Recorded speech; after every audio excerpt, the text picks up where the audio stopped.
Elliott Forrest here from WQXR with another artist check-in. In this case, two artists.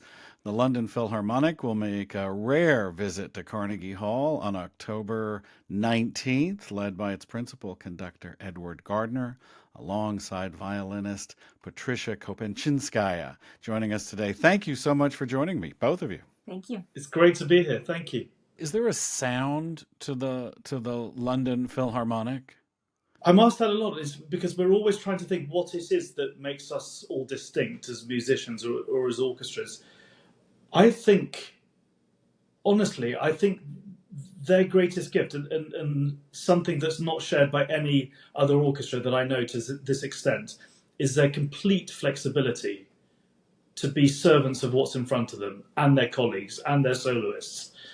They can turn their hand to anything, and they can find not just that style is superficial, they can intrinsically find the idea behind music so easily. It's breathtaking to me, even having been in front of them for 3 years. And I think this program really will show our audiences what that is. So how exciting is this? Have neither one of you played Carnegie Hall, or is it the London Phil? Who's making the debuts here? The London Phil, it's not their debut, but it is for me. And I was astonished to hear it was for Patricia as well. Is that true, Patricia, that it's your first time in the hall as well? Yes. So we'll be novices together. Amazing. How significant is this for you? I mean, it's not just any hall, right? It's not as any hall, of course not. But, when you speak about something that is important to you, in the end, it's not important where you'd say it. The message is important. And every single audience is important. It's about to touch people's hearts. And sometimes it's more difficult for me to touch hearts in important halls.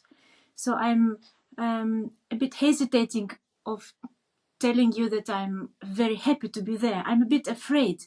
And I really would like to be free, to open my soul and just to speak in this music, in this Shostakovich. Yeah, that's all what I want.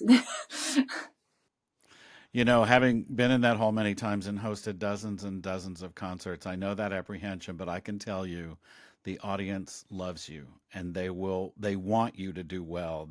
They're rooting for you, and they want to have a good time. So just relax, open up your heart, and I think they will receive that. Edward, for you, what does it mean to you? It's an amazing hall. I've watched many concerts there in my time in New York. I've had several periods where I've been doing opera in New York, and to watch great performers and great orchestras and great soloists in there has always been a real pleasure. And actually, I'd really mirror what you say. It has a warmth in the sound, but also in the atmosphere of that room. And maybe I'll get as apprehensive as Patricia. At the moment, I'm just looking forward to being in this iconic venue. Let's talk about the program. You're starting off with music by actually a friend of mine. She lives in my neighborhood here in upstate New York, Tania León. She was just given a Kennedy Center Honors, which is one of the highest honors here in America. What are you going to be playing of hers? We're playing a piece called Origins, and it's a piece we've already performed in London. And you probably know Tania is the composer in residence with the London Philharmonic, and she's been an absolute blast and a wonder to have in town with us. She's looked after us. She looks after the young composers, the young players. She's really part of our family with the London Philharmonic. And this piece is strange and beautiful. It's Tania's reference point is the origins of language and cultures, and the cross-reference of culture. And with her Cuban background and many of the things that she's done in the States, you feel it's a real tapestry of heritage in a way. And it's a wonder, actually. We love performing it. And music of Benjamin Britten is on the program as well. Is that right? It is, and it's a piece that was debuted in New York. So that's very exciting to be doing that. And of course, both I and the orchestra are incredibly close to Britten's music, and it's one of for me, it's maybe the time he speaks with the rawest emotion. I mean, back to what Patricia was saying about moving people. It has an unbuttoned, unleashed quality that I think he almost learnt not to be like later in his career. So this amazing period Patricia and I don't think we've ever spoken about the violin concerto. I think that's also an absolute wondrous piece. That period of the late 30s when he was young, he was confident, he was expressing himself, I find absolutely wonderful. Tell us what the piece means to you that you're going to play, Patricia.